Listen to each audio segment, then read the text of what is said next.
10वीं कक्षा की विज्ञान विषय की ऑनलाइन क्लास में आप सबका स्वागत है। मैं Babita PGT physics government senior secondary school Suhasra से। आज की ऑनलाइन क्लास में हम पढ़ेंगे इलेक्ट्रिसिटी पार्ट 1 या विद्युत के बारे में।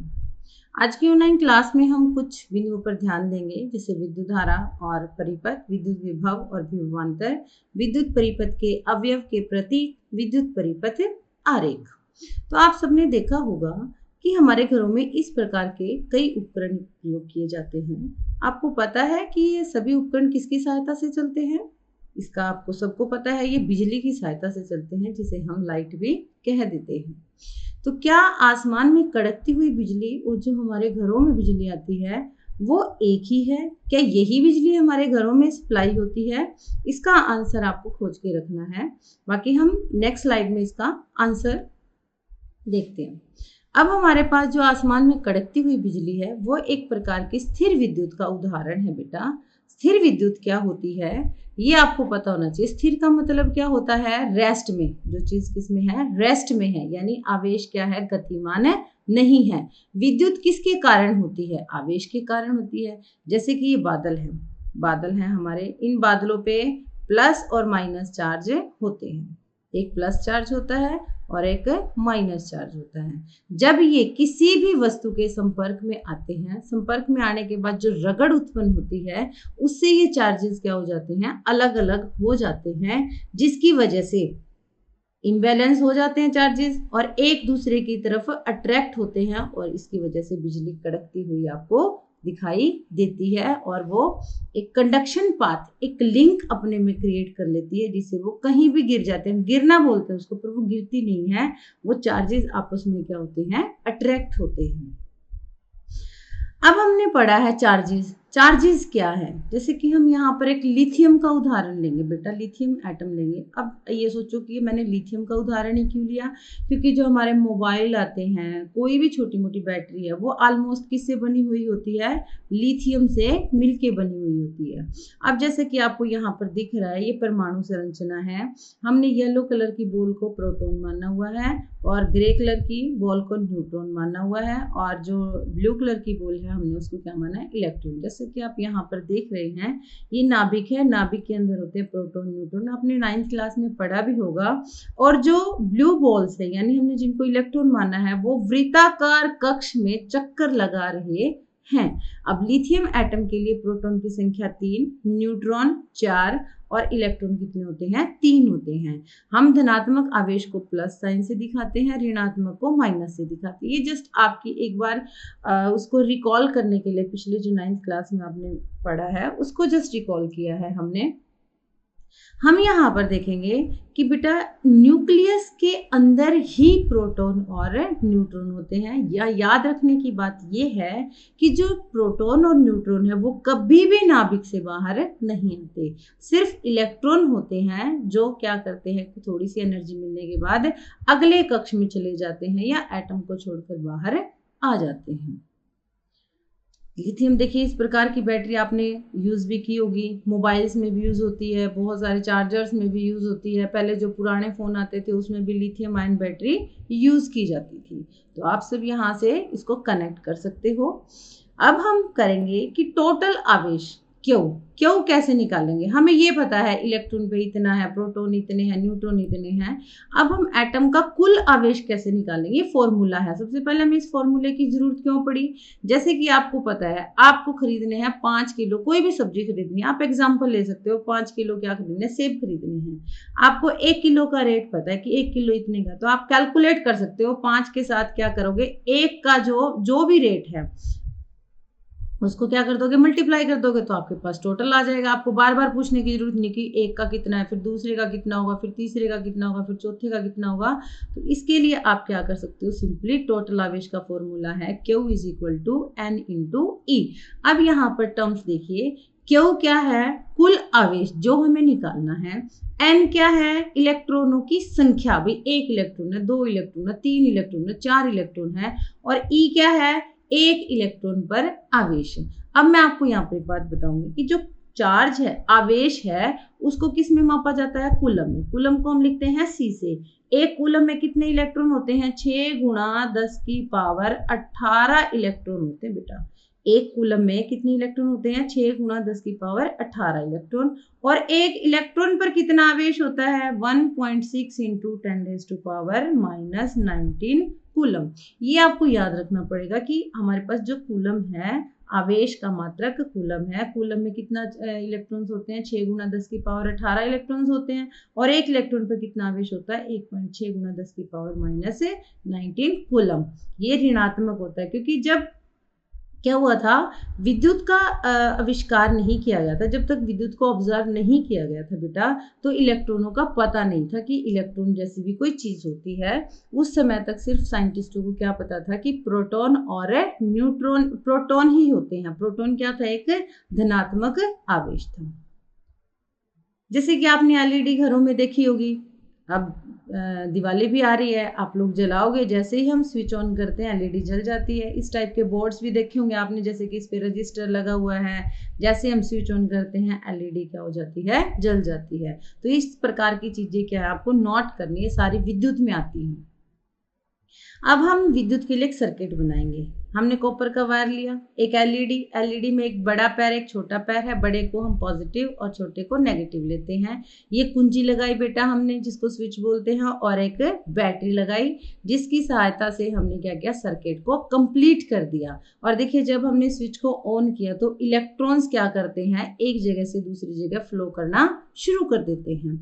अब यहाँ पर आपको देखने लायक, जब आप स्विच तो आपने सबने घरों में देखा होगा कि स्विच कैसे काम करता है। एक बार आप स्विच को ऑन करते हो और एक बार क्या करते हो? ऑफ करते हो।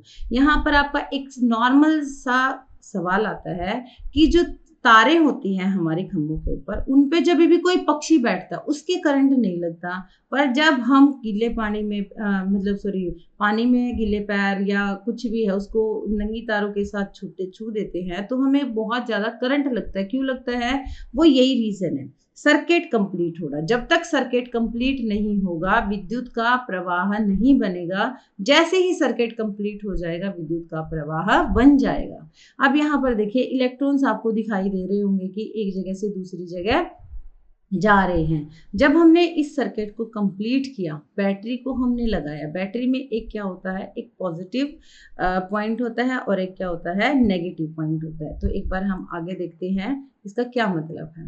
जब हमने क्या किया? विद्युत धारा को प्रवाहित किया। विद्युत धारा क्या होती है? सबसे पहले आपको पता होना चाहिए, आवेश के प्रवाहित होने की दर का मतलब क्या होता है? समय के साथ बदलाव। तो यहाँ पर I किसके इक्वल हो जाएगा? Q divide by T। एक सेकेंड दोबारा लिख देती हूँ, I is equal to Q divide by T। अब यहाँ पर आप पहले ये देखिए, इस पॉजिटिव को हम क्या बोलते हैं? हाई पोटेंशियल, और नेगेटिव को हम क्या बोलते हैं?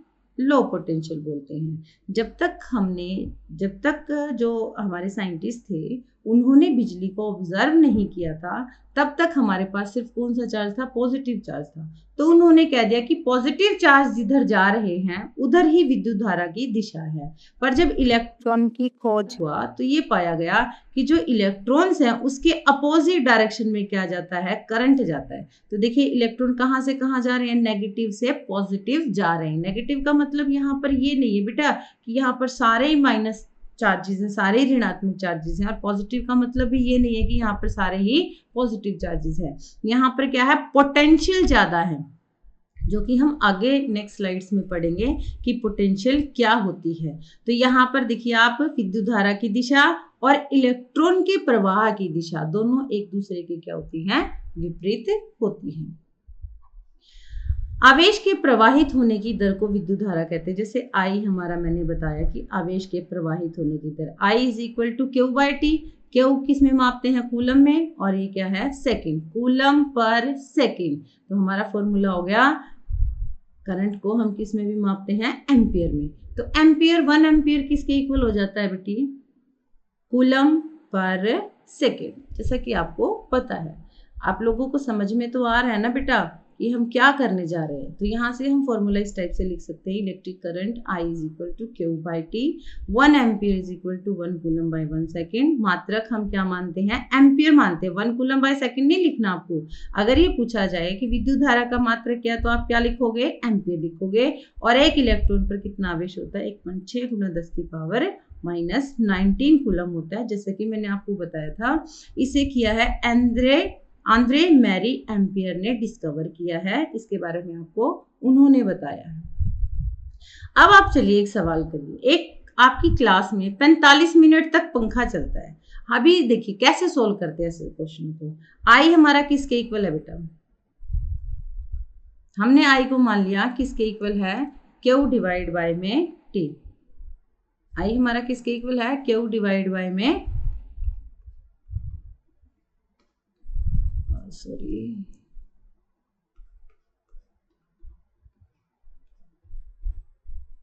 थोड़ा सा पेन प्रॉब्लम कर रहा है।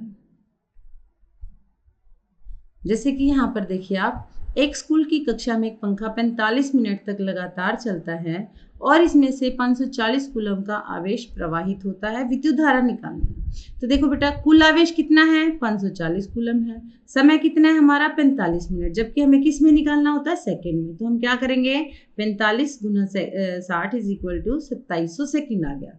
अब विद्युत धारा हमें निकालनी है। विद्युत धारा का सूत्र क्या होता है, I is equal to Q by T.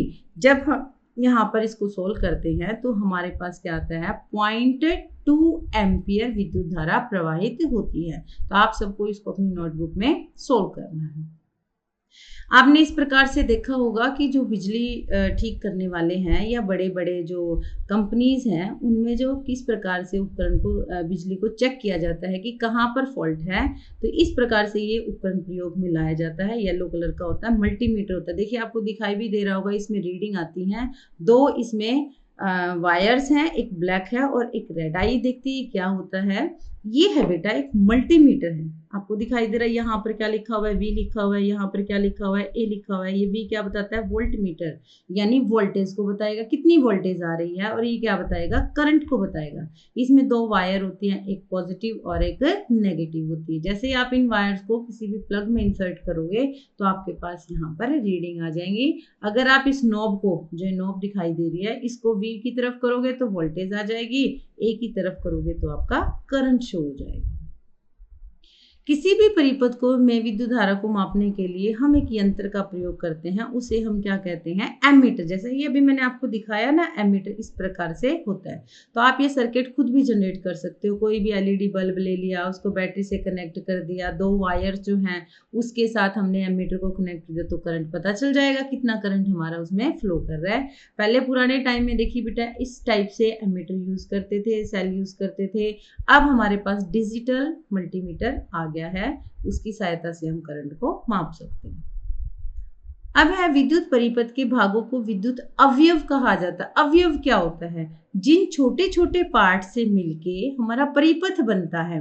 जैसे कि एलईडी बल्ब हो गया, और क्या हो गया, वायर होगी, स्विच हो गया, बैटरी होगी, ये सारे मिलके क्या बनाते हैं, विद्युत परिपथ बनाते हैं। अभी एक सिंपल सी बात है, आप ये तो लिख दोगे कि विद्युत धारा के तत्व पथ को विद्युत परिपथ कहते हैं, पर बेटा एक मेन बात है बंद। ये बंद होना चाहिए। बंद का मतलब क्या है, बंद का मतलब ये नहीं है कि आप स्विच ऑफ कर दो। ऑफ को क्या बोलते हैं, खुला परिपथ बोलते हैं, क्योंकि ऑफ होने के बाद क्या हो जाता है, वहां पर कनेक्शन टूट जाता है। वहां पर एक छोटा सा पिन पॉइंट होता है जो कि 2 वायर्स को जोड़ता है, वो वहां पर क्या हो जाता है, अलग हो जाता है।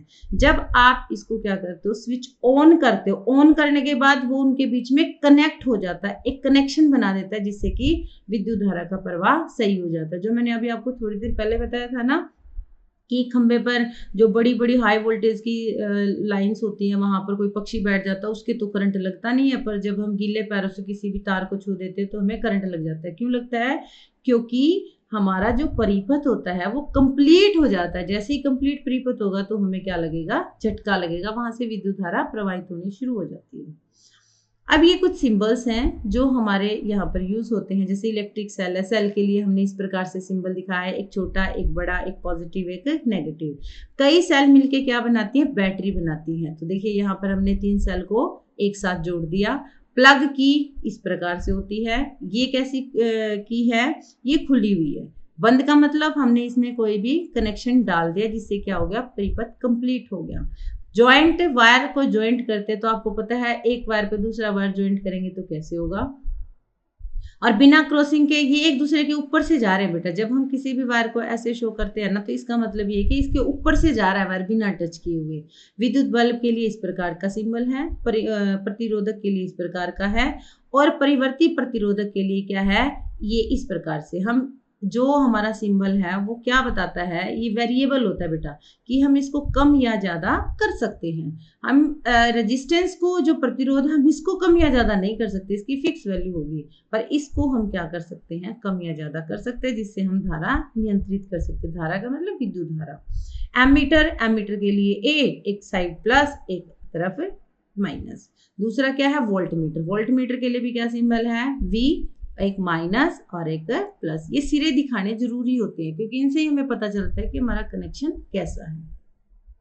अब देखिए इस प्रकार की बैटरीज बहुत ज़्यादा है मार्केट में। लिथियम बैटरी होगी, अल्कलाइन बैटरी होगी, कार्बन जिंक बैटरी होगी, सिल्वर ऑक्साइड बैटरी होगी, जिंक एयर बैटरी हो गई, और भी लिथियम आयन बैटरी हो गई, nickel cadmium battery, nickel metal hydride battery, lead acid battery आपने देखी भी होगी, रिचार्जेबल अल्कलाइन बैटरी। इतनी सारी बैटरीज हमारी मार्केट में अलग अलग वैरायटीज की अवेलेबल है, पर सबसे ज़्यादा हम किसकी यूज़ करते हैं, लिथियम की यूज़ करते हैं। तो आप इनमें से कोई भी बैटरी के साथ आप अपना जो विद्युत परिपथ है वो बना के देख सकते हैं। जैसा कि यहाँ पर हमने देखा विद्युत परिपथ आरेख, ये हमारे पास क्या है, एक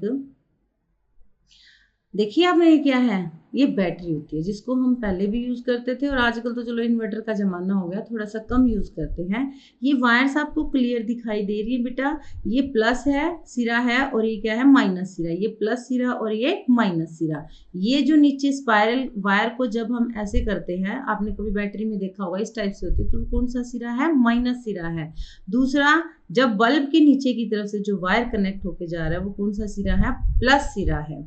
अब ये जो आपके पास बटन है, ये किसका काम करता है, एक लिंक का काम करता है। ये पॉजिटिव और नेगेटिव के बीच में एक लिंक का काम करता है, जो सेल और बल्ब को आपस में जोड़ देता है। अगर वही सेम बात आती है, विद्युत परिपथ अगर हमारा खुला है, खुले का मतलब क्या है कि भाई उसमें कोई कनेक्शन नहीं है, तो विद्युत धारा प्रवाहित नहीं होगी। अगर हमारा परिपथ क्या है, बंद है, कुंजी बंद है, ये स्विच क्या है, ऑन है, तो विद्युत धारा प्रवाहित होगी और हमें दिखाई दे जाएगी। उसके बाद हम क्या कर सकते हैं, यहाँ पर हमें विद्युत आरेख बनाना है। सिंपली आप बना सकते हो, हमने आपको बहुत तरीके से दिखाया। छोटा सा बल्ब ले लो, उसके दो कनेक्शंस होते हैं, एक छोटी सी वायर से आप उसको कनेक्ट कर दो, एक बैटरी ले ली, और ये जो कुंजी है ये पुराने समय में यूज की जाती थी इस प्रकार से। जैसे हम इस कुंजी को यहाँ से उठा देंगे, ये कनेक्शन क्या हो जाएगा, कट हो जाता है। तो इसीलिए आप इस प्रकार से एक खुद भी बना के देख सकते हो घरों में। अब आता है हमारे पास वोल्टेज का। देखिए ये एल्सेंड्रो वोल्टा था, इन्होंने क्या किया था, खुद एक बैटरी बनाई थी, वोल्टाइक पाइल, जैसे कि आपको दिखाई दे रही है। उन्होंने अलग अलग दो मेटल ले ली, दो मेटल लेके उन्होंने क्या किया, उसके बीच में गीला एक कपड़ा या किसी भी कागज के गत्ते से उनको अलग अलग करके रखा। एक बिल्कुल एक दूसरे के चिपका के नहीं रखा, उनके बीच में थोड़ा सा गैप रखा। देखिए दिखाई भी दे रहा होगा आपको, पर एक कंडीशन थी, जो कागज का टुकड़ा था या जो कपड़ा था वो नमक के पानी में भिगोया हुआ होना चाहिए था, जिसकी वजह से यहाँ पर उन्होंने नोट किया कि भाई जो गीले टुकड़े थे, धातु के गीले टुकड़े थे, उनकी वजह से एलईडी क्या हो गई थी, ये वाली एलईडी क्या हो गई थी, ग्लो कर गई थी। जब ग्लो कर गई तो उन्होंने सोचा कि यहाँ से तो विद्युत धारा क्या हो रही है, प्रवाहित हो रही है। उन्होंने छोटे छोटे वायर से कनेक्ट किया था, पर जब उन्होंने देखा कि हम इसको बड़े वायर से कनेक्ट करके बाहर भी लेके जा सकते हैं, तो उन्होंने क्या किया, बैटरी का आविष्कार कर दिया। तो बैटरी के आविष्कारक कौन है, एल्सेंड्रो वोल्टा है। इन्होंने 1800 में अपनी वोल्टाइक पाइल बनाई थी, और जिसको हम पहली बैटरी भी बोलते हैं। किसी बिंदु पर स्थित इकाई विद्युत धनावेश में संग्रहित वैद्युत स्थितिज ऊर्जा उस बिंदु के विद्युत विभव के बराबर होती है। जैसे विद्युत विभव के लिए मैं आपको यहाँ पर एक छोटी सी बात बताऊंगी कि जो जैसे कि हमारे मैं आपको एक वीडियो दिखाती हूँ, आप इस वीडियो को थोड़ा सा ध्यान से देखिएगा।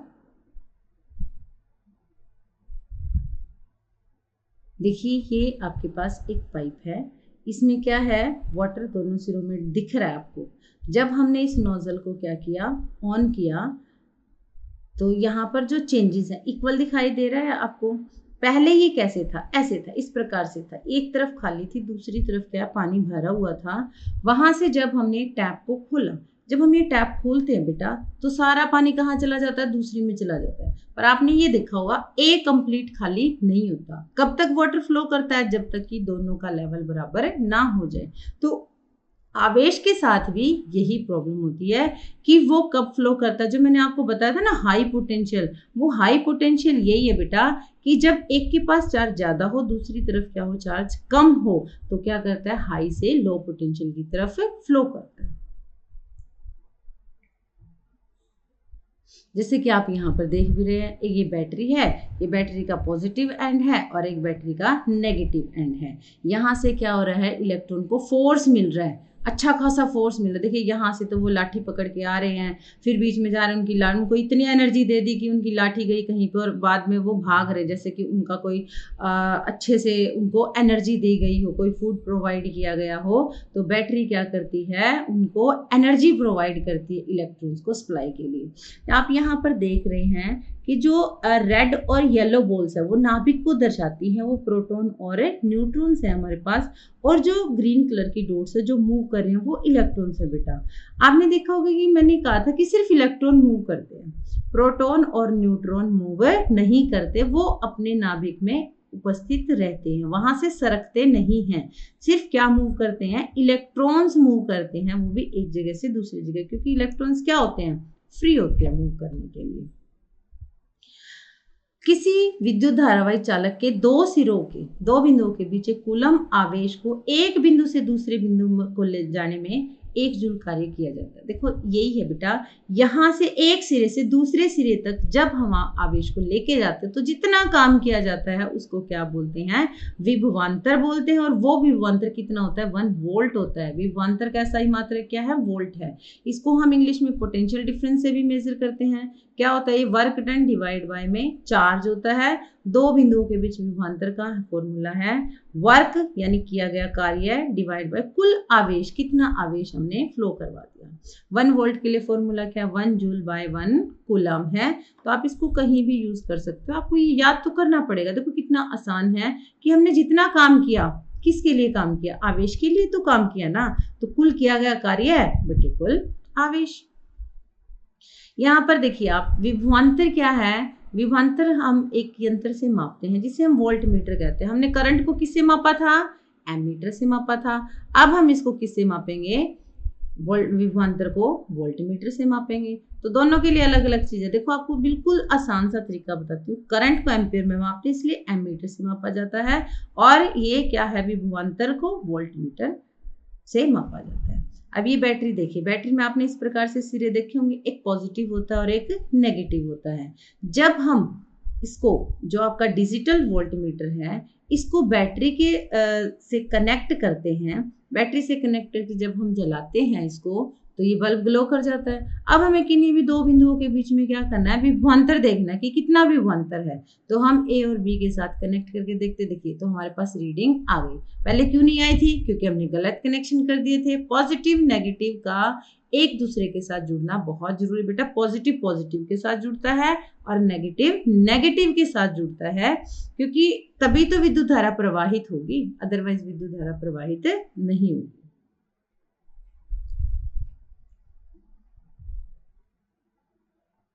ये इस प्रकार का सवाल आप खुद कर सकते हैं कि आपके घर में एक बैटरी से संचालित टॉर्च है और उनके बीच में कितना है, 3 वोल्ट का विभवांतर है। इस टॉर्च को चालू किया जाता है और इसमें 2 कूलम आवेश को एक बिंदु से दूसरे बिंदु तक ले जाती है। तो कार्य निकालना है। देखिए विभवांतर हमें दे रखा है 3 वोल्ट, आवेश हमें दिया हुआ है 2 कूलम। तो कार्य बताना बेटा।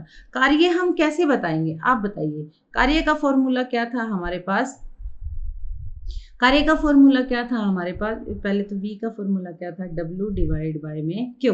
W कितना है बताइए, नहीं पता हमें, W तो हमें निकालना है। तो W किसके इक्वल हो जाएगा, V गुणा में Q। V कितना दिया हुआ है 3 वोल्ट और Q कितना दिया हुआ है 2, तो टोटल कितना आ गया 6। जूल। ये जरूर याद रखना है आपको, कार्य की जूल होती है और जो पोटेंशियल है विभवांतर उसकी वोल्ट होती है और चार्ज जो आवेश है उसकी कूलाम इकाई होती है। तो ये आप, मेरे को लगता है आप लोगों को बेटा समझ में आ गया होगा। कोई भी डाउट रहता है तो हम नेक्स्ट क्लास में अपना सोल्व करेंगे। तो अब आज की क्लास में हमने क्या पढ़ा, विद्युत सेल के बारे में पढ़ा, बैटरी के बारे में पढ़ा, प्लग की, joint, wire crossing, electric bulb, resistance, और हमने विद्युत परिपथ के बारे में पढ़ा कि विद्युत परिपथ कैसे बनाया जाता है, विभवांतर के बारे में पढ़ा, विद्युत विभव के बारे में पढ़ा। तो इन सारी चीज़ों के लिए आपको थोड़ा सा सिंबल्स को याद भी रखना पड़ेगा। और अभी आपके लिए गृह कार्य है NCERT question 1, 2, 3 page number 173, 174। Page number सबकी बुक्स में थोड़े से अलग अलग हो सकते हैं, तो ये आप अपने हिसाब से देख लीजिएगा।